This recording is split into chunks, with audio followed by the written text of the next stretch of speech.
খবরদার কেউ ভিডিওটি উপরে ধাক্কা দিবেন না, দেখবেন আপনার কপাল খুলে যাবে। আজকে পড়া লাগবে না, শুধু আপনি শুনবেন, কারণ আমি সই শুদ্ধ করে সূরা ইখলাস 3 বার পাঠ করব, আর আপনি শুনলেই আপনার আমল নামে 1 খতম কোরআনের সওয়াব উঠে যাবে।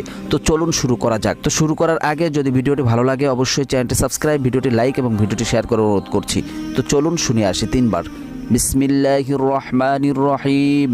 قل هو الله أحد الله الصمد لم يلد ولم يولد ولم يكن له كفوا أحد بسم الله الرحمن الرحيم قل هو الله أحد الله الصمد لم يلد ولم يولد ولم يكن له كفوا أحد بسم الله الرحمن الرحيم قل هو الله أحد الله الصمد لم يلد ولم يولد ولم يكن له কুফুয়ান আহাদ।